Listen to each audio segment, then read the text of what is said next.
Okay, let's talk about something that I think really whispers in the back of a lot of minds. It's this quiet feeling deep down that maybe we don't quite deserve the good things that life has to offer. Mhm. The document we're looking at today actually calls it a heavy cloak, and you can sort of feel that, right?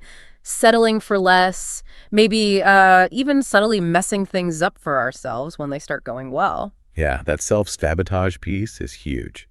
And if these words are hitting home for you listening, you're really, really not alone in feeling this. Absolutely not. It's surprisingly common. It really is. And that's why digging into this feels so important. Exactly. So for this deep dive, our mission is pretty clear. We want to really challenge that core belief, that feeling of being unworthy, and try to understand what our true inherent value actually looks like. The goal, really, is to help you listening maybe step onto a path towards a life that feels genuinely more fulfilling. And we're drawing insights today mainly from excerpts of a piece called The Unseen Crown, Embracing Your Inherent Worth and Stepping Onto the Path to a Great Life. So the big questions we need to tackle, I think, are where does this feeling, this I don't deserve it feeling, actually come from? Yeah. And maybe more importantly, what are the fundamental truths that can actually counteract it? That's the core of it. That's what we're getting into today. Let's do it. So where does this heavy cloak come from? The source makes a really strong point that it rarely just pops up randomly. It's usually an accumulation of things, right? Yeah, cumulative factors. Like think about past mistakes, regrets,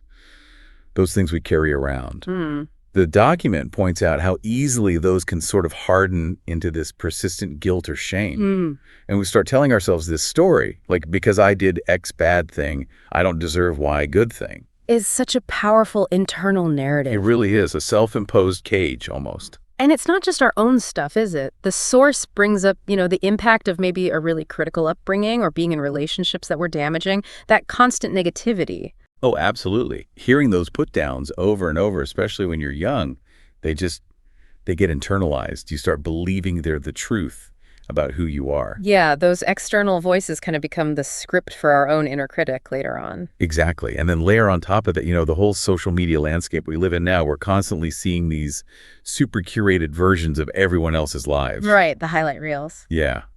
And it's almost impossible not to fall into that comparison trap sometimes, feeling less than, because your messy reality doesn't look like their shiny picture. Ugh, that comparison trap, it's so insidious, isn't it? It just feeds that sense that everyone else is living a better, more, deserving life. And then you've got the broader societal messages too. Yeah. The source mentions these often completely unrealistic standards for like beauty or success or achievement. Yeah, the goalposts always seem to be moving. Right. And when you feel like you're constantly falling short, it just reinforces that feeling of inadequacy, like you're just not measuring up. What's really interesting, too, is how our own minds can kind of twist things. Like, the source mentions how even going through really hard stuff, like trauma or major adversity, Yeah. instead of seeing the strength it took to get through it, we might internalize it as proof of some kind of inherent weakness, like something must be wrong with me because that happened. That's a really key distortion, isn't it? Misinterpreting resilience as weakness. And speaking of internal distortions, that brings us to the inner critic. Yes. The inner critic, for so many people, that voice is just relentless. It really is. That nonstop commentary track in your head, pointing out every single flaw, predicting failure. It's just corrosive. It's like having your own personal heckler living in your brain. Totally. But here's the absolute crucial takeaway from the source on this. That feeling, no matter how loud or convincing it seems, it is not a reflection of your actual true value. Say that again? It's not your true value. It's more like a shadow cast by old wounds, by stories you picked up along the way. And the most empowering part, those stories can absolutely be rewritten. That's the turning point, isn't it? That shift in perspective. It really is. So let's pivot to the antidote, the core truth. You are worthy. Full stop. Yes. And the source really hammers this home. This worth isn't something you achieve or earn through hard work or being perfect. Yep. It's just part of you. Simply because you exist, because you're alive. Exactly. Got nothing to do with your job title or your bank account or how clean your house is. It just is. And the source actually explores this from a few different angles, starting with a pretty foundational spiritual perspective. Yeah, it's fascinating how this idea pops up across so many traditions. The source points to Genesis, chapter 1, verse 27, this concept of being created in God's image. Which the source explains isn't about looking alike physically. Right, not a physical thing, more about reflecting certain divine qualities. Things like our ability to create, our capacity for love, for reason, our moral awareness, the ability to connect. All those core human things. Exactly. And the key takeaway, the source really emphasizes this, is that this shared image gives every single person an intrinsic value, a value that's unconditional and, crucially, unchangeable. It's baked in from the start. Baked in, I like that. Yeah. And if you follow that thread, think about Psalm 139, those verses about being intricately woven together, fearfully and wonderfully made. Beautiful words. The source really uses that to pose a question. How can something described with such awe, such intention, be fundamentally unworthy? It's a powerful challenge to those feelings of worthlessness. It just doesn't compute, does it? Not really. And then you've got John 3.16, maybe the most famous verse, talking about a love so immense it led to the ultimate sacrifice. The source highlights the unconditional nature of that love. Right. And again, it poses that searching question. If you are loved that profoundly, that unconditionally, how can you simultaneously believe you don't deserve good things in your life? It completely flips the script on worthiness, doesn't it? It's not about our merit. It's about being the recipient of this incredible love.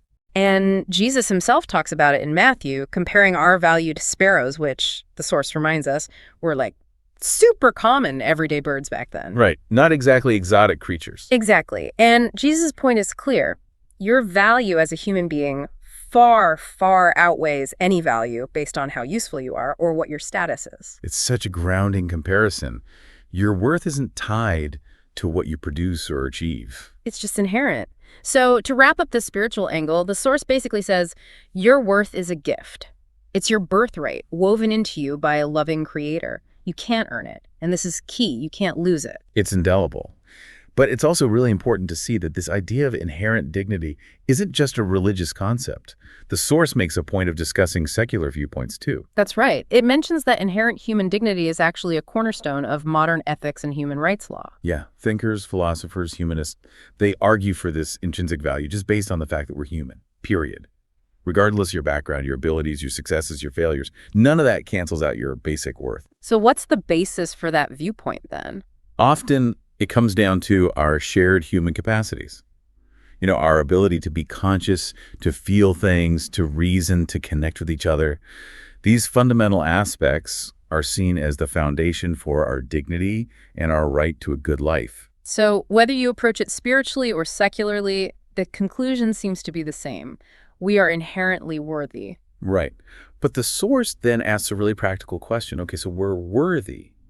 But why should we actually try to live a great life? What's the point beyond just knowing we have this inherent value? Yeah, what are the tangible reasons? This is where it gets really interesting, because that feeling of unworthiness can actively hold us back. The first reason the source gives is about fulfilling your potential. Makes sense.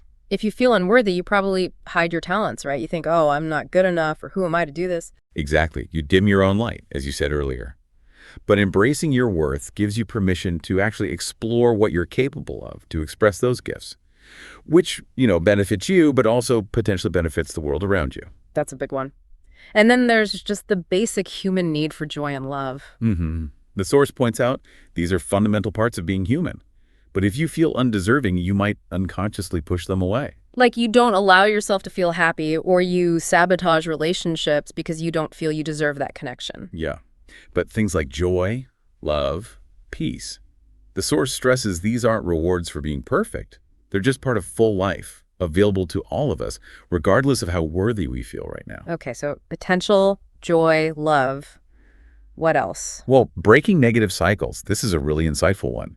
That feeling of undeserving can create these self-fulfilling prophecies. How so? Well, if you believe you don't deserve good things, you might unconsciously seek out situations or relationships that confirm that belief. You settle for less, you tolerate poor treatment. Which then reinforces the feeling that you're not worthy of better. Vicious cycle. Exactly. But consciously choosing to embrace your worth, to aim higher, that's how you break that cycle. Not just for you, but maybe even stopping it from being passed down. Wow. Okay.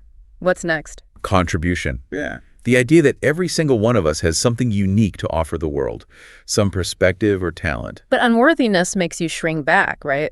Makes you hesitant to share. Precisely. Whereas embracing your worth frees you up to actually step forward and contribute in your own way, big or small. And that contribution can then ripple outwards. Definitely. Which leads to the next point. Yeah. Inspiration. Your own journey, moving from feeling unworthy to living a more fulfilling life, can actually be incredibly hopeful and inspiring for other people who are struggling with the same thing. Like being a living testament that change is possible. Yeah. Living authentically can give others permission to do the same. And finally, the source circles back to something really fundamental. Life itself is a gift. Whether you see it spiritually or just biologically, it's precious and finite. Right? And living it fully, embracing its richness, seeking goodness that honors the gift, letting feelings of unworthiness diminish your experience. That kind of diminishes the gift itself. Okay, that makes a lot of sense. Powerful reasons. So if we want to move towards that great life, we really need to tackle what's holding us back. And the source points a big finger at that inner critic. Yeah, that internal voice. It's amazing how powerful and sometimes how sneaky it can be. The source lists some common hits, doesn't it? Oh, yeah. Things like, you're not smart enough, you always mess everything up, you don't deserve to be happy, sound familiar to anyone. Painfully familiar for many, I'm sure. Or that feeling that everyone else is doing better. Or constantly replaying past mistakes. Remember when you failed at X, proof you're useless. It can be brutal. Truly. But the absolute key thing to grasp, the source says, is that this voice is not telling you the truth. It's the voice of fear, of insecurity, of old wounds. Often it's just echoing critical things you heard from others years ago. Like a broken record playing negativity on loop. And its function, the source points out, is basically protective in a warped way. It's trying to keep you small, keep you safe within what it perceives as your limits. Even if those limits are completely self-imposed and ultimately harmful. So the very first step in dealing with it is just noticing it. Exactly. Recognizing it as the inner critic. The source really stresses that voice isn't you. It's a pattern of thought, a habit. And habit can be changed. Just becoming aware of when it pipes up starts to lessen its grip. Okay. So we understand the roots, we've affirmed our worth, we've identified the critic. How do we actually, rebuild? What are the practical steps? Right, the how-to. And the source is clear. This is a process. It takes time, consistent effort, patience, and maybe most importantly, self-compassion. It's not a quick fix. Definitely not an overnight thing. So where do we start? Awareness, again, really tuning into your internal dialogue, noticing when those unworthy feelings pop up and what thoughts came just before. The source even suggests just jotting them down, no judgment, just observing. Like becoming a detective of your own thought patterns. Kind of, yeah. And once you start seeing the patterns, the next step is to challenge those negative thoughts. Actively question them. Ask yourself, is this thought really 100% true? What's the actual evidence for it? What's the evidence against it? Putting them on the stand, like you said. And often you find they're based on emotion or old beliefs, not solid facts. Exactly. Then, the crucial part. Consciously replace the critical thought with something more balanced, more realistic. The source gives an example, like instead of, I always screw up, maybe try, okay, I made a mistake there, but I can learn from it, and I also handle lots of things successfully. That feels much more constructive. Huge difference. And then comes that essential ingredient, self-compassion. Treating yourself like you treat a good friend who is struggling. Which is often so much kinder than how we treat ourselves, isn't it? Night and day sometimes. The source suggests checking out Krista Neff's work. She's a key researcher here. And it connects it back to that idea of loving your neighbor as yourself. Implying self-kindness isn't selfish, it's actually necessary. Okay, so awareness, challenging thoughts, self-compassion. What else is in the toolkit? Focusing on your strengths. This is big. When we feel unworthy, we tend to zoom in on flaws. Right. Blinders on for anything good. Yeah. So make a conscious effort. What are you good at? What are your positive qualities? Maybe even ask people you trust what they see. Keep a list. Refer to it. Actively use those strengths. It really helps shift the internal balance. I like that. Actively using them. And then boundaries. This one feels really important. Hugely important. Learning to say no when you need to, protecting your time and energy, communicating your needs clearly and respectfully. These are acts of self-respect. They teach people how to treat you, basically, and reinforce your own value to yourself. Exactly. If you constantly let people walk all over you, it's hard not to feel unworthy. True. What about, physical stuff? Does that play a role? Absolutely. The source connects physical well-being directly to mental and emotional states. Taking care of your body, exercise, good food, enough sleep, even basic hygiene. These aren't superficial. They're ways of honoring yourself. Setting that message. I am worth taking care of. Precisely. And another powerful practice, gratitude. Shifting focus from what you lack to what you have. It's a potent antidote to scarcity and feeling not enough. A gratitude journal can be really effective here. Just noticing the good things, big or small. And related to that, engaging in small acts of self-kindness. Doing little things just for you, things that bring joy or comfort simply because you deserve it. Like that quiet cup of tea you mentioned, or walk outside. Doesn't have to be big. Not at all. Those small acts add up. And of course, the people around you matter immensely. Surround yourself with supportive, uplifting people. Limit contact with those who are consistently critical or draining. Choose your tribe wisely. Definitely. And one final practical tip. Take actions that align with your core values. When you act in ways that feel true to what's genuinely important to you, it builds this inner sense of integrity and reinforces your worth regardless of the outcome. Okay, that's a really solid set of tools. Now, there's one more piece the source explores that feels really crucial for moving forward. Forgiveness. Ah, yes, forgiveness. It explains how holding on to unforgiveness, whether towards yourself for past mistakes or towards others who've hurt you, can be a massive roadblock to feeling worthy. Like being chained to the past, right? Stuck in blame or shame. Exactly. And it brings in that beautiful image from Psalm 103 about sins being removed as far as the east is from the west. It emphasizes the completeness of divine forgiveness. And then ask that powerful question. If that level of forgiveness is possible, can't we try to extend at least some of that grace to ourselves and others? It's a profound challenge. And the source clarifies. Self-forgiveness isn't about saying what you did was okay. It's about releasing yourself from the shame and guilt that keeps you stuck. Acknowledging you're human, you messed up, you learned, and now you're moving forward. It's self-compassion in action, really, acceptance. Precisely. And forgiving others. That's about freeing yourself. Releasing the hold their actions have on your present emotions, letting go of the resentment and anger that just keep feeding those feelings of unworthiness. So forgiveness isn't about the other person as much as it's about your own liberation. That's exactly how the source frames it. A powerful act of setting yourself free, clearing the way to accept yourself and believe you deserve peace, regardless of the past. Okay, so assuming we start doing this work, embracing our worth, how does that actually change how we live day to day? What does that look like? It's not just an internal feeling shift. It really ripples outwards into your actions and choices. The source says, for one, you start pursuing more meaningful goals. You give yourself permission to dream bigger, to go after things that genuinely matter to you, instead of just settling. Makes sense. You feel you deserve to strive for more. And what about relationships? Big impact there, too. When you truly value yourself, you naturally have less tolerance for being treated poorly. You start seeking out and building relationships based on mutual respect, genuine care, and support. You raise your standards, essentially. You do. And you also start allowing yourself to actually experience joy and pleasure without that nagging guilt or fear that it's going to be snatched away because you don't really deserve it. Yeah. You give yourself permission to be happy. Which sounds simple, but can be revolutionary if you felt unworthy for a long time. Absolutely.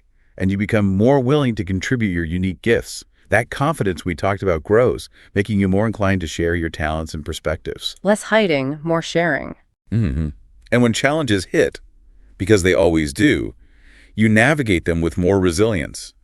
You understand that a setback doesn't define you or diminish your fundamental worth, so you can bounce back more easily. Less likely to spiral into, see, I knew I wasn't good enough. Exactly.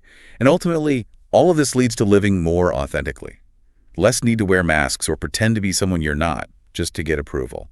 So this great life the source talks about, it's not about perfection, is it? Not at all. It's about living fully, genuinely, with purpose, grounded in knowing your value, embracing the whole messy, wonderful, difficult human experience without carrying that crushing weight of unworthiness. That sounds liberating. Now, to help us on this path, the source also points towards some voices of wisdom books, quotes, that kind of thing. Yeah, drawing on the experience and insights of others who've explored this territory can be incredibly helpful. The source highlights Brené Brown's Daring greatly. Oh, her work is fantastic. So much on vulnerability, shame, worthiness. Exactly. It really dismantles that myth that you have to earn your worthiness and shows how vulnerability is actually essential for a wholehearted life. Great language for understanding those not enough feelings. Definitely recommend that one. What else? Carol Dweck's mindset. It's about fixed versus growth mindsets. How does that relate to worthiness? Well, if you have a fixed mindset, you tend to believe your abilities and maybe your worth are set in stone. So failure feels devastating. But a growth mindset sees abilities as developable, which challenges the idea that past mistakes define your fundamental value. You can learn, you can grow, you're not stuck. That's a crucial shift. Okay, and one more book. Kristen Neff's Self-Compassion. We mentioned her earlier.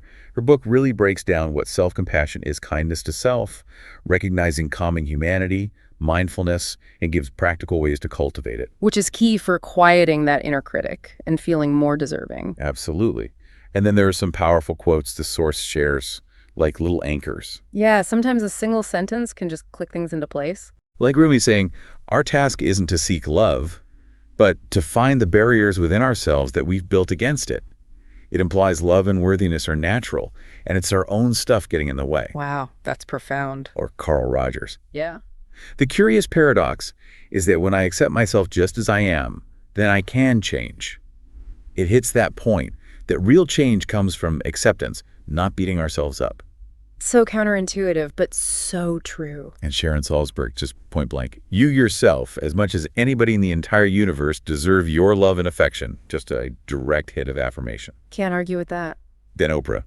It is confidence in our bodies, minds, and spirits that allows us to keep looking for new adventures, connecting self-worth directly to living a bigger, more exploratory life. Yeah, confidence fuels action. And finally, Ralph Waldo Emerson. The only person you are destined to become is the person you decide to be. Such an empowering reminder that the past doesn't dictate the future. You choose. Unworthiness doesn't have the final say. These are great. And to make it even more real, the source includes some stories, right? Composite examples. Yeah, stories can really illustrate these journeys. Like Anna, who carried this immense guilt from teenage mistakes, feeling like she'd forfeited any right to happiness. That I messed up so I don't deserve good things. The narrative we talked about. And it affected her whole life. Relationships, career, constant shame. But her turning point was therapy. Starting that hard work of self-forgiveness, confronting the shame, learning the difference between healthy regret and toxic, chronic guilt. She did things like journaling, making amends, practicing self-kindness. And reading about self-compassion helped her separate the action from her identity. Exactly. It was gradual, challenging that inner critic bit by bit. But eventually, releasing the shame allowed her to pursue passions, build healthier relationships, and actually experience joy, knowing she was worthy all along. That's a powerful transformation. And then there's Ben's story. Ben dealt with the aftermath of a really critical upbringing. Deep inadequacy, fear of failure, keeping him stuck in a dead-end job, afraid to pursue his creative passions. Classic outcome of that kind of environment. How did he shift things? His journey involved actively challenging those internalized critical voices. A supportive mentor was key. Someone seeing his potential offered a crucial counter-narrative. That external validation can be so important sometimes. It really can. He also learned about the impact of childhood criticism, used techniques to reframe beliefs. Started small, writing just for himself, building confidence slowly. Baby steps. Yeah. Joining a supportive writing group was big too, experiencing constructive feedback instead of just criticism. Consistent effort, challenging the negative self-talk, surrounding himself with support. Eventually, he dismantled that not good enough belief. And he realized pursuing his dreams wasn't just for some special, deserving people.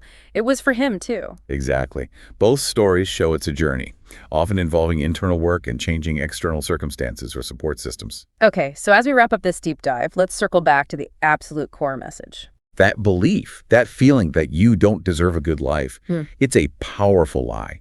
It might feel real, might feel justified by the past, but as the source stresses, it is not the fundamental truth about you. Your worth is inherent. It was there from the start. Whether you see it as a spiritual gift or a fundamental human right, it can't be earned and it can't be lost. You are, as the source puts it, fearfully and wonderfully made, inherently capable of joy, love, contribution, purpose. And embracing that truth, really living from that place, it's a journey. It takes work.